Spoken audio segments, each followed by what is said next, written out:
Hi, good afternoon. English Home Language and First Additional Language. I'm doing a combined presentation learning event today, Monday. It is now the 4th of April. This is actually week 4.2. It's on speaking and listening resources. Your Zoom lecture tomorrow, where Tuesday and Wednesday will be on speaking and listening practices. So this will relate to the discussion forum, whereas the 4.1 will relate to your online tracker 4.1. I hope this all makes sense and you're starting to understand what is happening. We are into week 4. Am I correct? I think we are. We're looking at listening and speaking practices. Next week, I'm going to go briefly into looking at lesson plans, because that's going to help you with assignment 2. So we'll look at that just briefly. For those of you who got stuck on lesson plans in week 2.2, you've got some insight. Don't stress about that. I'm hoping that the quizzes and the online trackers are becoming more streamlined. Let's hope so. It's been a bit of a bumpy ride. Canvas has given me a few headaches and anxieties, but hopefully we're on to the straight and narrow now. So I'm just going to share my screen with you quickly, as I usually do. Let's go into week 4.2, looking at speaking and listening resources. Okay, and there's the Stadio brand for our PowerPoints. Okay, so as you can see, I've highlighted in red, and it's 4.2, week 4.2, excuse me. And we're going to look at speaking and listening in the classroom. This is part of unit 2 for semester 1. We're going to also look at reading as a genre as the last part of the semester. Next semester, we can go on to writing and grammar. So you can look forward to that for semester 2. So let's get on with this. We're going to look at instructional materials for teaching, listening, and speaking. Hopefully this is going to help with your lesson plan for assignment 2 as well. Just let's come on to emails just quickly. As you can see, the bulging eyes. Yes, please use your registered name and your Stadio email address always. That is the requirement. And also please, pretty please, in the subject line, state whether you are TEFF, TEFS, TEHF, or TEHS, please.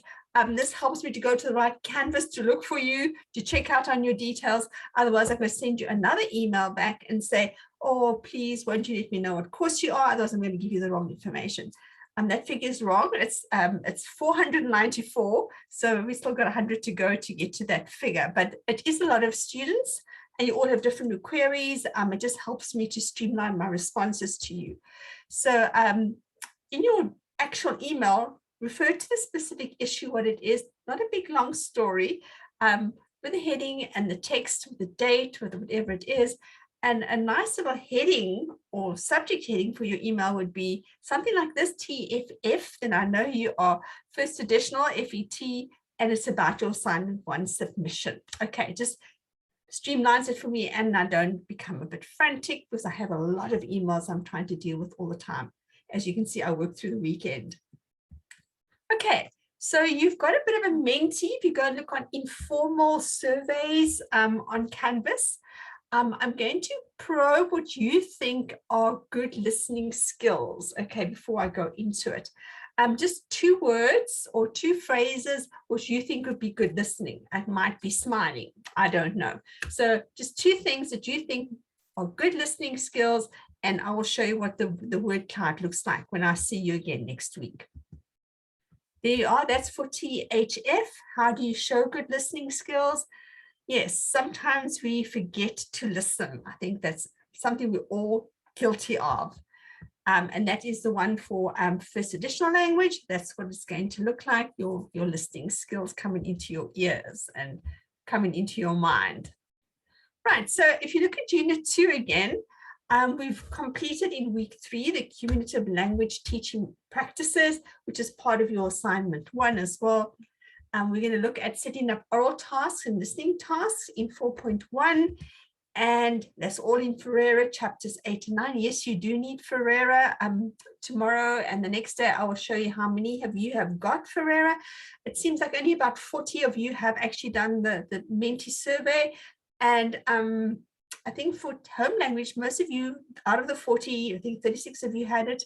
Whereas for first additional language, there are fewer of you that have got it. Okay. And today we're specifically going to look at the resources for listening and speaking appropriately. Okay. I am going to include a little bit of the assessment rubrics in 4.1, week 4.1. So I will show you an example of a rubric for listening and a rubric for speaking that you could use. So we're not going to go into a big deal. I'm just going to give you examples of rubrics that can be used. Okay, so let's look at CAPS. We always have to go back to CAPS. What does CAPS say about listening? That we should integrate listening into all our lessons. Yes, there should be listening happening in the classroom. We need intensive listening, which means we're listening for details, close attention. This is what a listening practice would be. We'd be interacting, thinking about what's happening in the listening, using all our senses to do that, our hands, our feet, our eyes. And there's also the idea of global listening, where we're listening just for the general idea, something we just seem to, if someone's telling us something, can we get the general idea of what they're actually saying? Can you get the general idea of what I'm saying? If you go to the CAPS document, you'll see that they look at the listening process and they divide it into the pre-listening, the during listening, and the post-listening. And today I'm going to look at those stages and what you can use for the different stages, what kind of resources. There are also different kinds of listening that you need to know about. It's listening for information, yes, no, true, false, for critical analysis, right? What is their opinion? Do you agree with it? And then for appreciation, if it's something like music or a good TED talk, how can we appreciate and how can we interact and communicate our ideas on it as well? So when you're conducting a lesson for listening, you've got the pre-listening stage, and I'll speak about this in week 4.1 as well. And where you draw on prior knowledge. Yes, for CLT, prior knowledge is important. It's also for listening. So you can get their opinions and their background information on the topic. Because if they're listening to something they've got no cognizance of, it's very hard to understand what's going on. For instance, if it's a whole video or recording on golf and they don't know what fairways are or tees or an eagle or a birdie is, it's going to be quite meaningless for them, a bunker as well.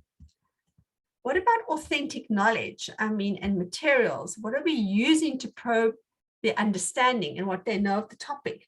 Obviously, if it's about golf courses, and I actually don't play golf, you'd have a whole picture of a golf course and what the fairway, the tee, the different clubs, the bunkers, the rough, what all these things are. So they could have the context, you accept in the context for telling them about golf.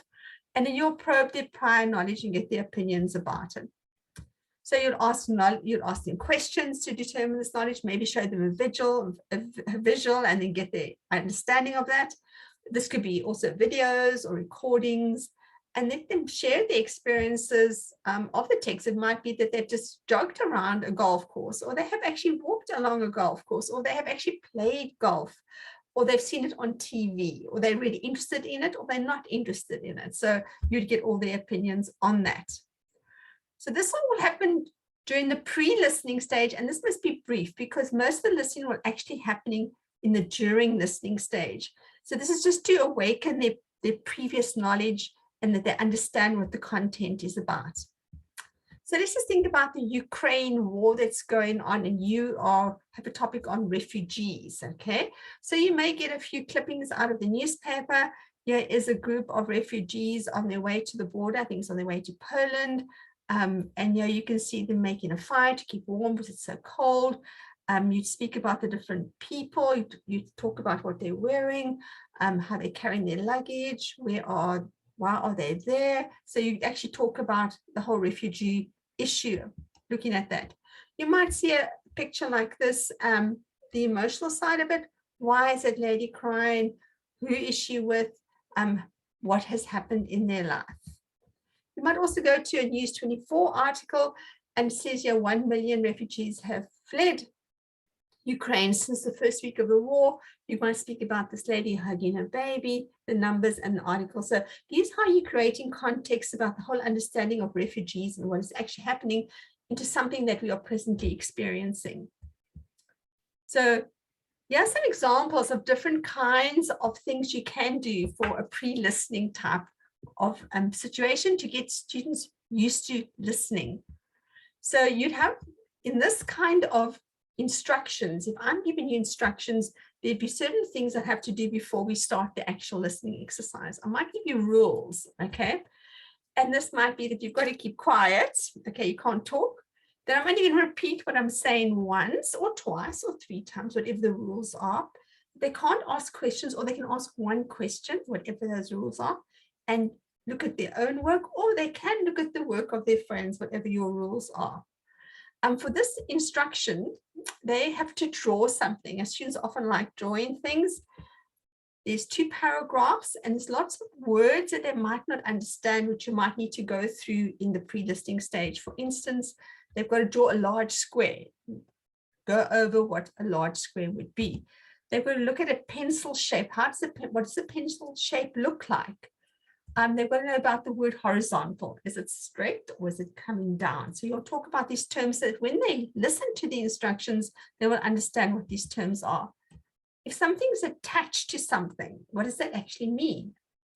If something is vertical, opposite to horizontal, what does that mean? What is a half moon shape? Okay, what does that look like? What is similar? If something is similar to something else, what does that mean? Okay. Then once you've done the instructions and you've read this whole passage to them, you can say to them what was difficult. And they might say, well, it was difficult because we couldn't ask questions, or we didn't understand the word large circle or on top of or attached. We didn't really understand that. What would have helped? Maybe that we should have seen the whole text beforehand before we actually instructed to write it out. What terms were you confused by? So if you go through this whole little passage, this is what it would look like at the end, okay? It's the large square, it's the pencil shape, it's the circles, it's the half moon, it's the vertical, it's the horizontal. So it would look like something like that. If you ask them to draw, you'll be amazed what actually comes out. It looks like something not like this person. So because of the complexity of listening and actually drawing. So there's the actual drawing. You could do the same thing with the floor plan. When you have an aerial view of a floor plan, so you would have, this is what it's going to look like. You can discuss how you show windows possibly on a floor plan. Those of you that want to do architecture, you might quite like this. How do you show a door on a floor plan? Because you're all looking down. How do you see a stove on a floor plan? How do you show a sink, the kitchen? And then you might talk about things like left, right, top, bottom orientation. So I'm speaking about the left top, where is it? I'm speaking about the right bottom, where is it? And then you would also have maybe rules as well, but you might also go through different words that you're going to use within them drawing this floor plan. You might speak about a left-hand corner. Where would the left-hand corner be? Is it the top or the bottom? All right. How would you represent a waste paper bin if you're looking down at something? How would you represent a filing cabinet or photocopy machine in the upper right-hand corner? How would you show a desk and chairs around it? So those are all things that you need to go over with them before you go through how they're actually going to draw this. And there's the whole passage about what you would read, and they would draw it. It would look something like this. If they were following, there's a window, there's a round table with the flowers on it, there's a desk, there's another window, there's a filing cabinet, there's a photocopy machine, there's a door. So they would look something like this if they had to draw it. So it's quite fun, but it gets them used to listening for facts and details and representations. There's another example, a telephone message. I don't know if many people take telephone messages, but sometimes in companies, you might say, please leave this message for somebody, and then they would have to take the gist of the message. This was a message that was for the attention of the committee secretary. And this person made the phone call and said something like this. Tell Mrs. Brown, the secretary, that I hope to attend the executive committee meeting tomorrow afternoon, but I may be arriving late. as I have an earlier meeting with someone out of town. My name is John Bond. Okay. And they're not going to repeat the whole thing again. So you've got to try and take down notes. And you'll be amazed how people get things wrong when they try and jot down the notes from this piece of information. They often get John Bond. They sometimes say James Bond. Okay, so these are things that you would have to practice listening with them. Okay, the during listening stage, this is going to be the main part of the lesson. You're going to get them to engage now with the listening material. So you might have a text that you're going to use. If you think about the refugee issue, you might read it once to them, the section that you want them to take notes of, or twice or 3 times, depending on their proficiency levels. Then you could possibly have 3 readings, and then for each reading, they must think about something else. So possibly for reading 1, they must say, well, how many characters or speakers were there in that I could understand from the reading passage? Reading 2, identify what a speaker said. Maybe it was speaker 1. What did speaker 1 say? Reading 3, I'm reading the 3rd time.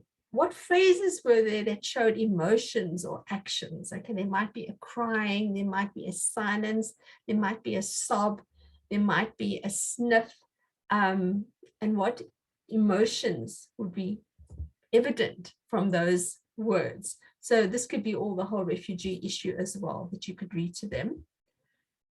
Then you could listen to sections again and ask them to discuss in pairs their responses to certain things, make predictions. Maybe you've only read them 2 paragraphs. What is going to happen next? Predictions are always fun.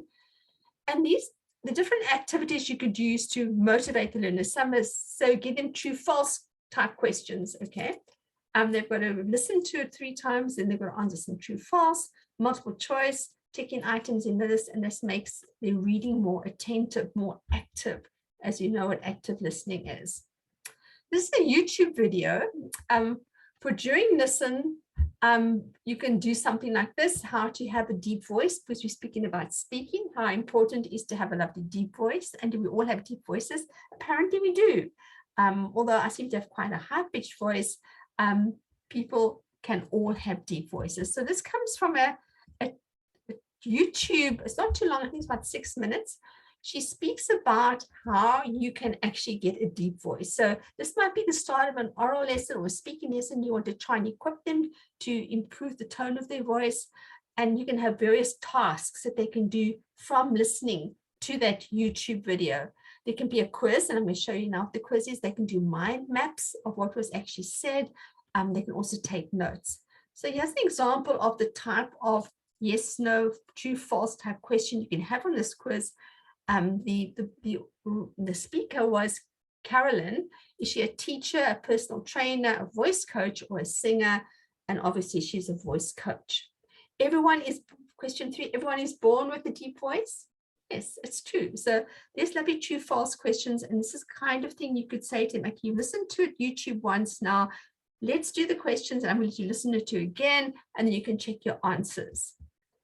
Here's something from a TED talk on our screens make us less happy. So the more we look at our screens, my laptop screen and my phone screen, does it make me happier or less happy? According to this TED talk, it makes us less happy. So what you've given them is a partially completed mind map. And you can see Steve Jobs appears in this. He actually never let his children have screens until they were in grade 8 or grade 10. I'm not sure which it was. The Waldorf School does the same thing, no screens before grade 10. How much screen do we use in an average 24-hour day? And this is quite interesting and relevant to them. What about items on our phones that have no stopping cues, like games and Facebook and Instagram? There's no way to stop what we are doing there. What about stopping cue examples? How can we stop this fascination and inability to stop looking at our phones? Also make some life suggestions about when you're with your families at the table. And finally, a brake pedal example, what you can do to really stop yourself hugging that screen or being fascinated and fixated on the screen. So you can give them partially completed mind map like this, giving them the keywords, and they could complete it.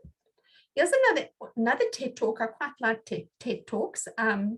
You owe it to yourself to experience a total solar eclipse. And I think being an ex-geography teacher as well, I'm fascinated by eclipses as well. So you could show them various visuals of how a total solar eclipse, what it looks like. There are the phases of the moon covering the sun. There's another one of the solar eclipse over there on August the 21st. I think it was 2017. That was the solar eclipse path across the states. And you can also go through all the terms that are used in the talk to give them the context and the pre-listening type of information that will equip them to be able to listen. You've got words like solar corona. You've got Umbrafile as a person who loves looking at these stars and all the sequences of the sun and the moon. And you also have the person who calls himself an eclipse evangelist, because he just loves eclipses. And then you could give them a point form type summary where you've given sections from the TED Talk and they can actually complete this by listening to it. Or you can give them a type of mind map like this. What happened to the sky? What happened? What were the conditions? What was the timing? And they can complete this point form summary looking at a spider summary as well. So these are ways that you can have during tasks as well. And this was quite a nice picture taken of an aeroplane flying across the corona during the time. I've also put this actually TED Talk in here as well, if you want to go listen to it yourself. So let's look into what happens after we've listened. They say you should repeat the text before discussing the answers. So before you go and discuss answers with your students, allow them to listen, to recheck their answers to the text one more time. Then discuss their answers in the class. You don't talk all the time. Review what problems they encounter. Maybe there were some words they just didn't understand. Maybe it was boring for them. Maybe it was too long. What were their problems? Then you can have a task at the end for reinforcing whatever you did.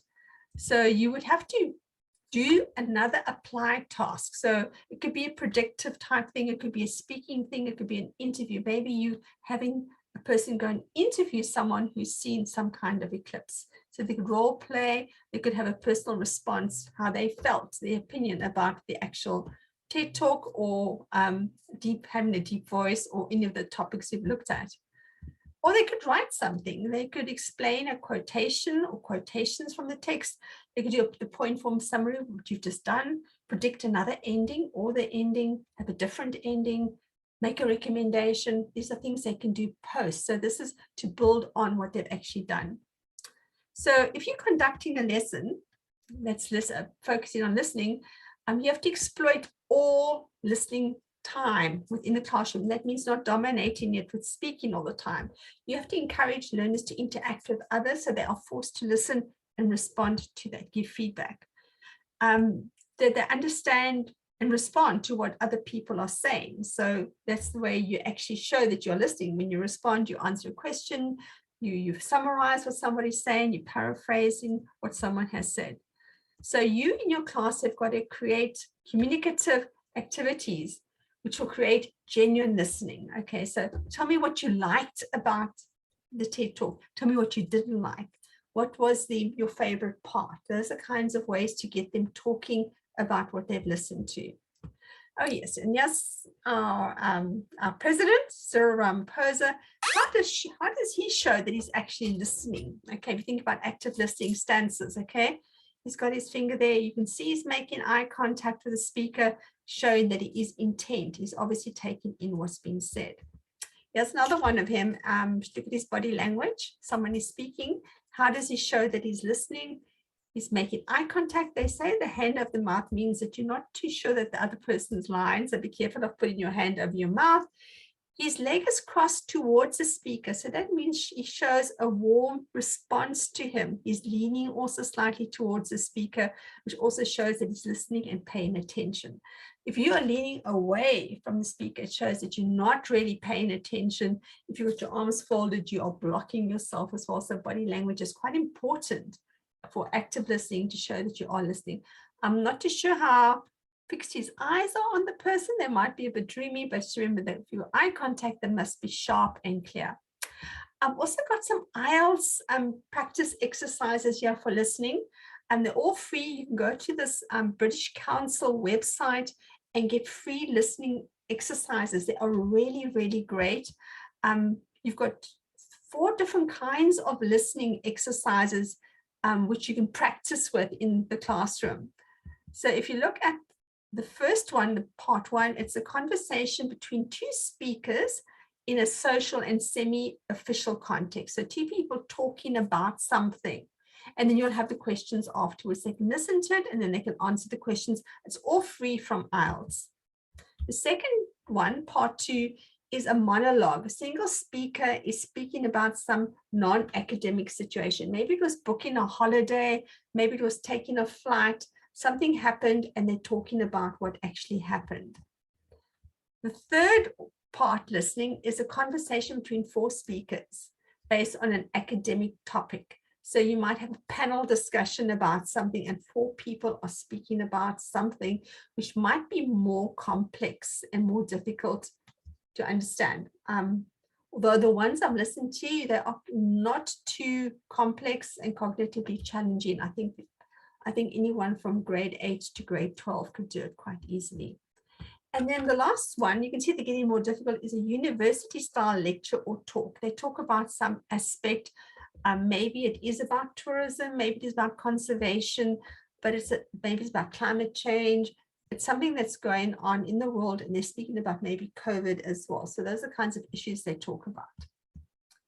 Right, so speaking resources, we just go back to the CAPS document because you're onto speaking now. We finished the listening resources. CAPS says you have to communicate effectively, talking, using visual, symbolic, language skills in various modes. So PowerPoint is awesome because you've got visual, you've got images that you can use language, and you've got different things that you're using to show what you're talking about. So that might scare you a bit. And these are all the different purposes and contexts given to you in the CAPS document. You can see comment on experiences, reading aloud, giving directions, using negotiation skills, panel discussions, interviewing skills, reporting on findings. All of this is available for you in the CAPS document for all the kinds of contexts that you can have orals on. These are a few examples that I've used before. This is on announcing upcoming events. It could be some kind of breaking news that is going to happen. And you could get them to go and find a public announcement on YouTube. It could be anything.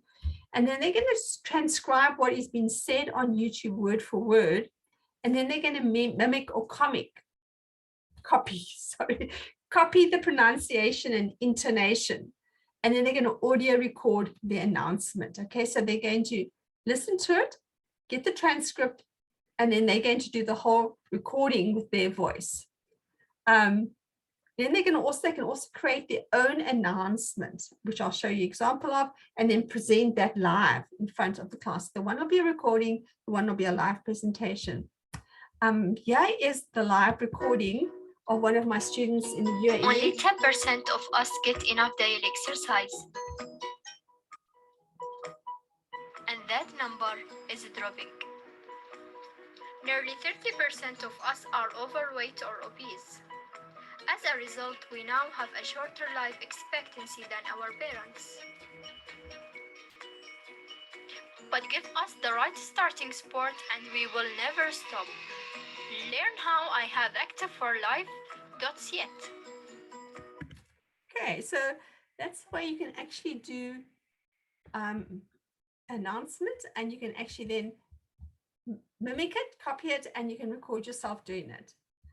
The other one is your live announcement, where you can actually, as a beach day, you can go and present this invitation to your class, come and have fun with me at the beach, lots of activities, what you're going to do, and you can create something like this.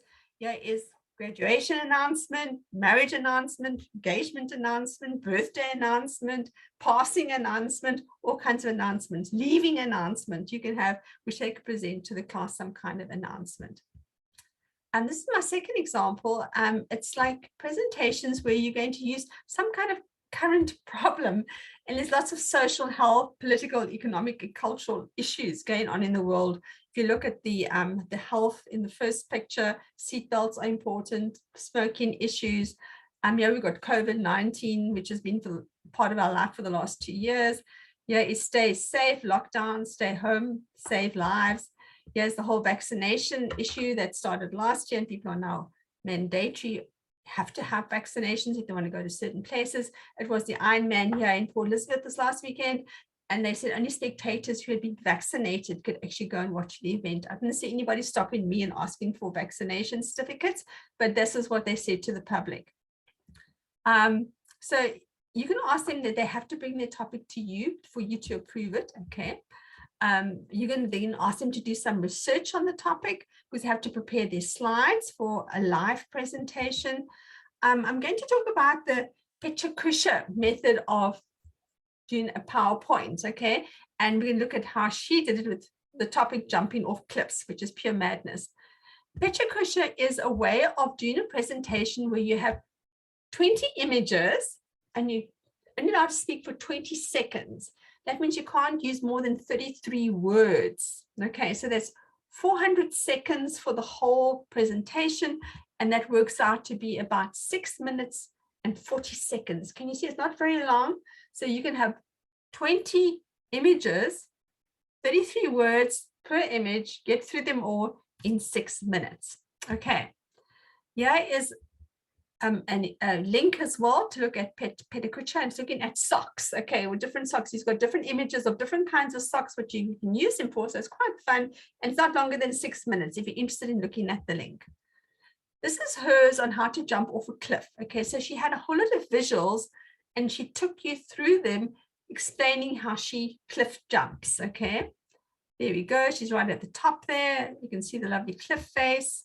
She's saying, don't flame, don't do this with your hands. You've got to jump far away so you don't hit the cliff face. And you've got a parachute pointing away from the wall so you don't go down. So it's all these lovely visuals of how you go about doing cliff jumping. So this is one way you can actually practice doing a presentation, which is not going to be more than 6 minutes, and your students will just have images to take them through something that's exciting in their life. You can see there's also a YouTube link there at the bottom that you can go and look at this kind of presentation. Okay, also interviews, lovely, easy way to get a lot of information, a lot of talking between people.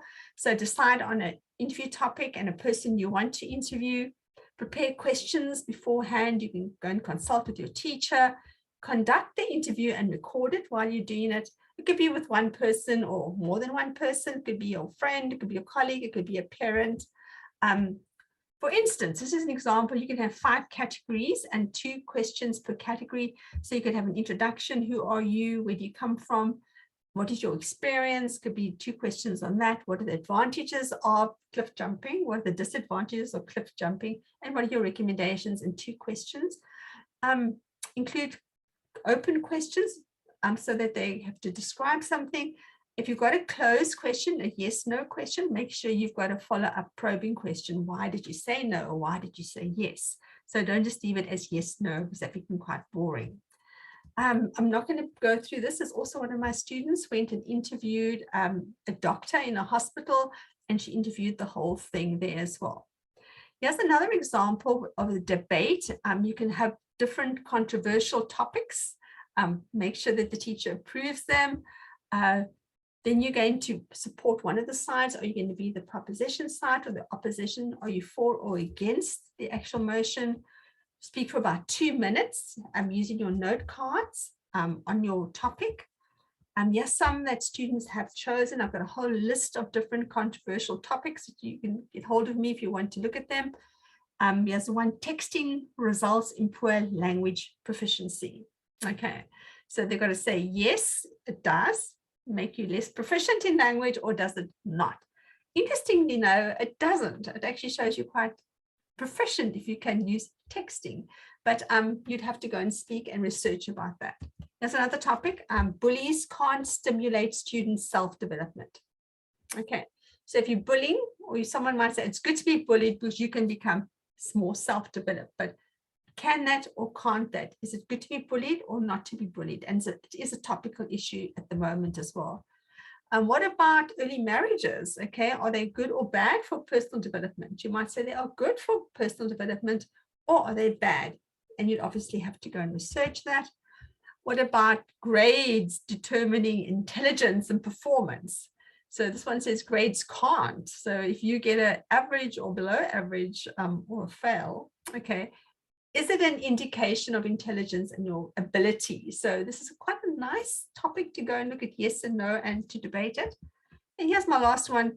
All mothers should not be obliged to stay at home and care for their children. And here you can see the juxtaposition of the hand on the laptop and her trying to feed the baby. Okay, so what is the response to this? Should mothers be allowed to go and work, or should mothers have to stay at home and look after their children? Should fathers have to stay at home and look after the children? Right, so here's some tips for teachers to get the learners talking. Have regular times within your class where you can discuss different things. Mondays, what did you do on the weekend? Current news events, maybe on a Tuesday or on a Friday. Get the class to give feedback on what's happening on the weekend with the sports matches, what happened at the cultural event, what happened, something happened in the community. We had the Iron Man here this weekend. Give someone to give feedback to the class on that. Talks about games, about music that they enjoy, any sports, hobbies that they like. Give them a chance to talk about that in class. Something they really enjoy watching on television, any movie that they're enjoying at the moment. What's the latest event? It was just the Oscars last week. What do they think about Will Smith? What happened with them? What about books that they're enjoying reading? I'm busy reading Veronica Roth's Insurgents. I've done a Divergent. So you can actually look at different kinds of books that they're enjoying to read. Might encourage other students to read. How to get to their homes or to the local shopping center. How to get to a certain place. A talking stick. Okay, this can be quite fun. There you go. You can pass something around, and when they get the talking stick, someone can nominate what topic they must talk about. Okay, you're going to talk about favorite meals. Okay, you're going to talk about something that scares you. So you can have different things that someone can pass on a topic for someone to talk about. You can also use newspapers, magazines, articles to share interesting articles with the class. Remember, you're creating situations for people to talk, for your students to talk. Also, quite a nice idea is to get community members into your classroom if you can, to give short presentations and invite the students to ask questions. Say to this class, 4 of you have got to ask a question, getting them to ask authentic questions for authentic situations. Here's some more tips.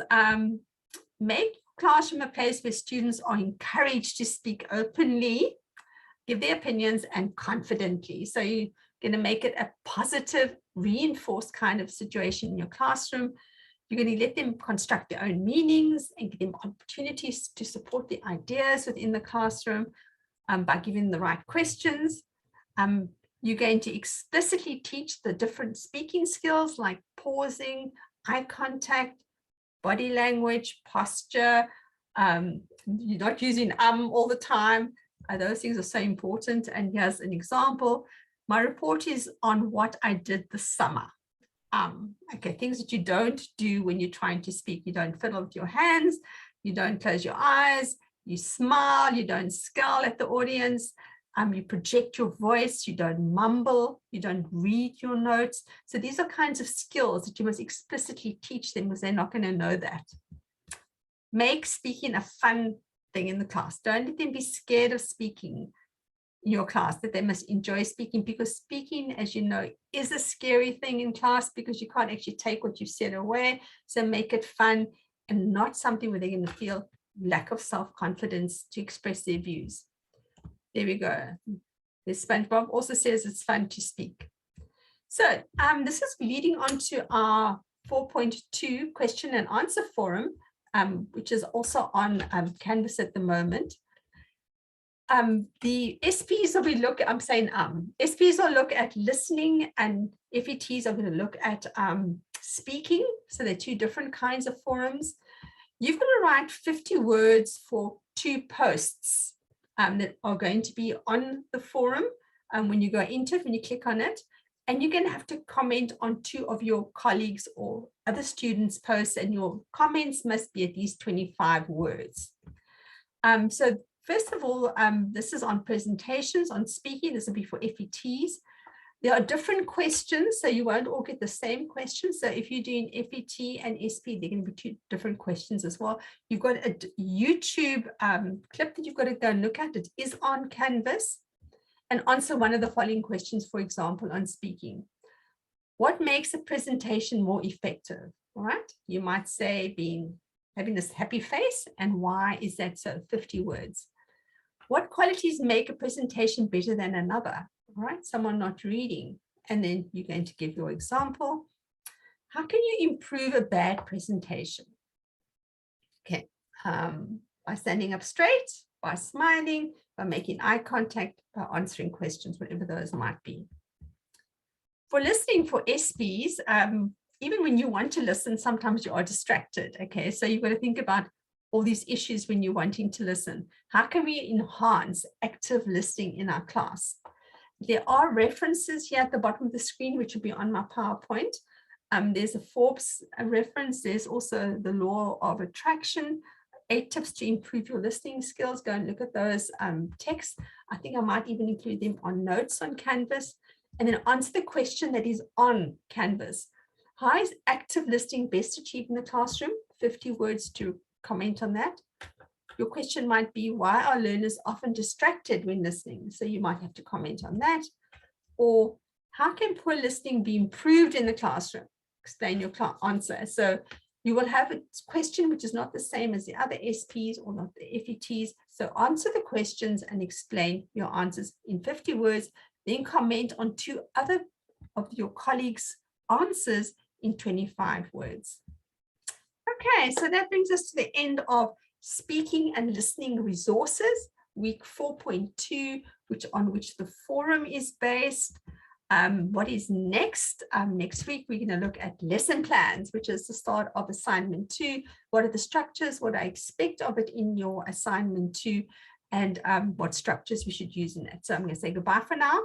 Enjoy week 4, and I'll see you on Zoom for FETs. I think it's Wednesday, and for first additional language tomorrow, which is Tuesday. Take care and stay safe. Have a happy week. Bye. Sorry, my share. And I'm ending.